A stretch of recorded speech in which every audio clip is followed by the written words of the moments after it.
Mina kära bröder och systrar, det finns två viktiga saker som det finns säkert flera, men två saker som vi vill meditera över ikväll. Det första kommer från den första läsningen. Och det handlar på hur allvarligt folket i gamla tiden, man kan säga även en berättelse i det nya testamentet, hur mycket allvarligt man tar när man ger ett löfte till Herren.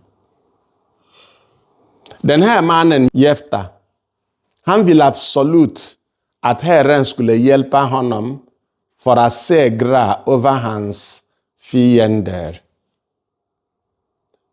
Jag tror att det var så mycket på hans hjärna att han glömde tänka igenom vad han sade. När jag kommer tillbaka, sa han, om jag segrar, om jag vinner i kriget, när jag kommer tillbaka, det som kommer först från mitt hus, genom min dörr till mig, ska jag offra till dig, Herre.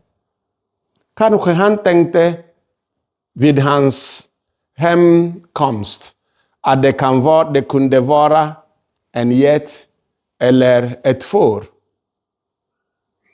som skulle komma ut, som han skulle offra gärna till Herren. Och när han kom tillbaka, dottern hörde hans röst, det enda barnet som han hade. Och dottern med glädje vill komma med dans för att krama pappa och säga välkommen. Och han såg henne. Vad ska jag göra nu? Vi ser någonting liknande i Markus evangeliet kapitel 5. Där kungen Herodes, som var berusad. Och det var så att Herodias dotter dansade så mycket. Och kungen var så glad, berusad också. Och han sa till dottern, be om vad du vill, även om du ber om hälften av min rikedom. Han tänkte inte på Johannes döparen. Han tänkte inte på hans broders fru som han tog från honom. En kvinna som inte var snäll, som inte tänkte på hennes värdighet som en någons fru. Hur kan du lämna din man för att bo med din mans broder?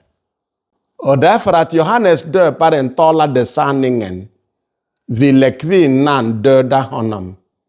Men kungen kunde inte göra det och ville inte göra det faktiskt därför att han trodde att Johannes var en helig man. Men Ed, säg vad du vill. Be om vad du vill och det ska jag ge dig, även om det är hälften av min rik. Aha. Och nu, flickan, som flickor eller barn, ja, normalt. Mamma, vad ska jag be om? Mamma, vad ska jag be om? Aha. Min tid har kommit. Jag har fått tillfället. Säg till honom att du vill ha Johannes döparens huvud på ett fat. Han gav en ed. Han kunde inte ta sina ord tillbaka. Och han befallde att Johannes döparen skulle huggas. Dessa två säger två saker till oss. Nummer 1, innan du ger ett löfte till Herren, fråga dig själv först och främst om det är någonting som är klokt. Nummer 2, är det någonting du kan göra? Nummer 3, man kan tillägga, är det någonting du kommer att ångra dig om senare? Jag kan inte lova Gud, om du ger mig si och så, jag ska offra ett barn till dig. Det är not meningslöst. Jag kan inte göra det. Om jag skulle ge en ed, jag skulle säga det djuret som kommer först, specifikt. Ett djur som kommer först ska jag offra till dig. Inte vad som helst.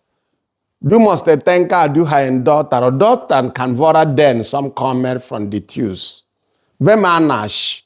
Det enda barnet som du har, en dotter och dottern kommer för att hälsa på pappa och nu måste du offra dottern till Herren.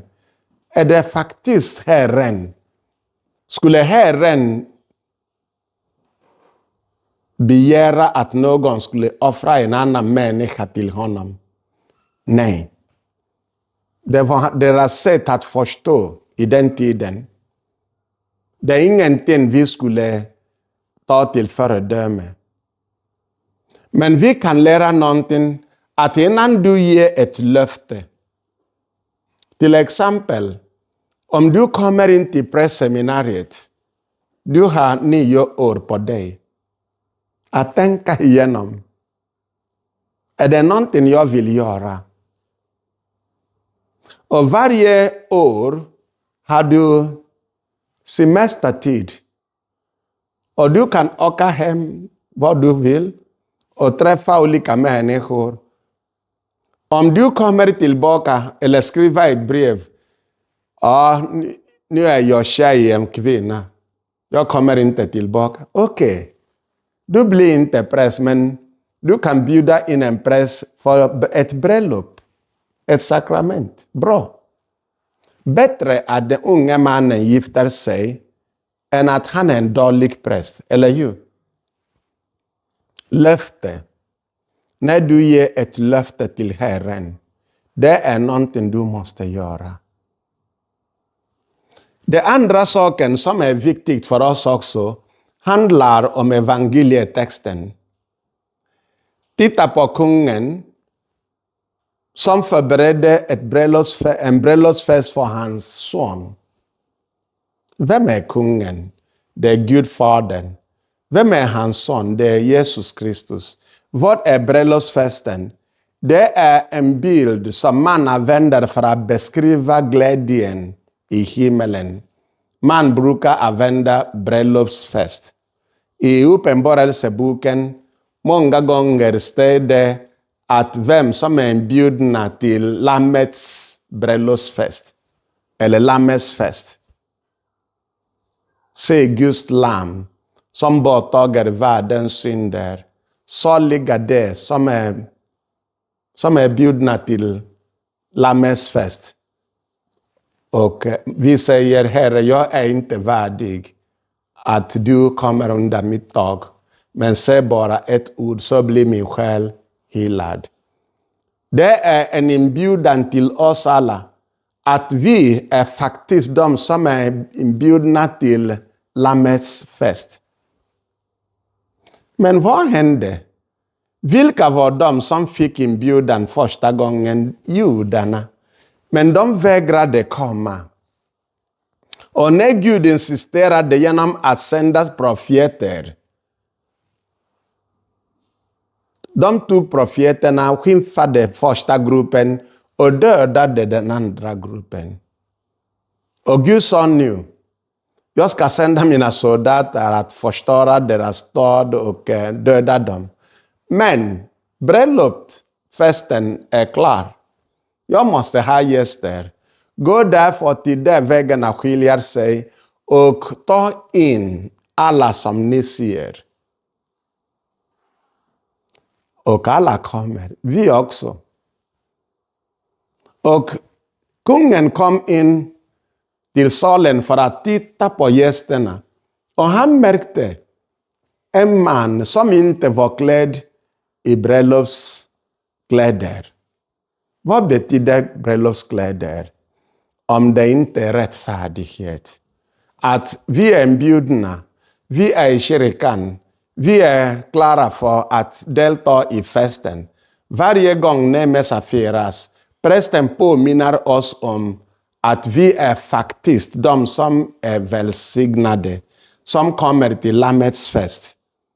Men kan det hända att någon av oss är inte klädd i bröllopskläderna, är inte beredda. Hur vi lever passar inte vår kallelse. Att vi är inte värdiga vår kallelse på grund av livet som vi lever. Hur vi lever, hur vi talar.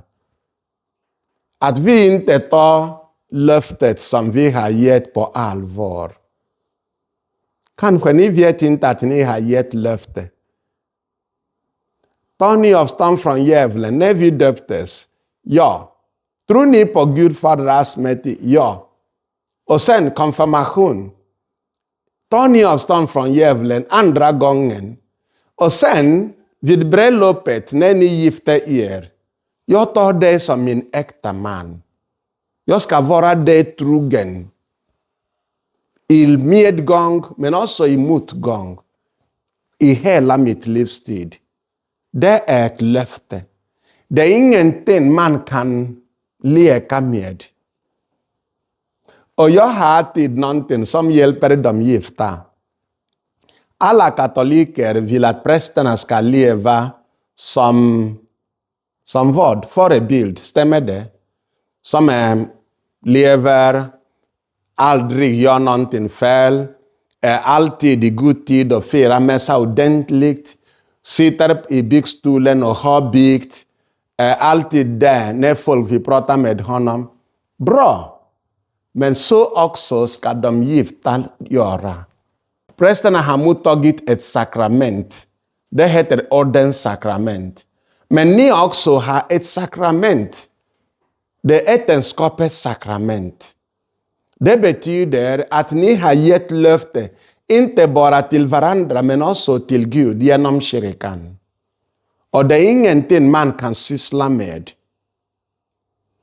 Omkring oss har vi folk som inte längre vill ta äktenskap på allvar. Äktenskapet som en gång i tiden var en helig sak har banaliserats. Det betyder ingenting ännu mer. Och folk till och med skrattar på Gud och gör narr av Gud. Genom att ta flaggor och säga vi gör pride. Ursäkta, vad menar ni? Vi säger att det är okej att en man ska gifta sig med en man och en kvinna med en kvinna. Det är att säga till Gud, du betyder ingenting. Du är ingenting. Vi vill inte följa dig. Vi gör vad vi vill. Det är attityden som folket har i Babel.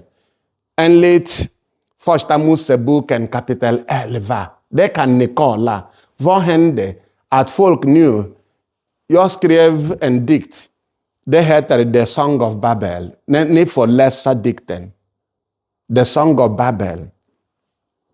Det är The Song of Babel. Att folk vill titta på Gud på ansikte och säga vi gör vad vi vill. Vi bestämmer över dig. Och även folk som säger att de är kristna. Ibland säger de det är helt okej, det är mänskliga rättighet. Ursäkta, har du tänkt på mänskliga värdighet? Därför ikväll vill jag att vi tänker på dessa två saker. Löftet som vi har gett till Gud och till varandra. Och mitt liv som en kristen. Vilken värdighet har jag som en kristen? Hur lever jag?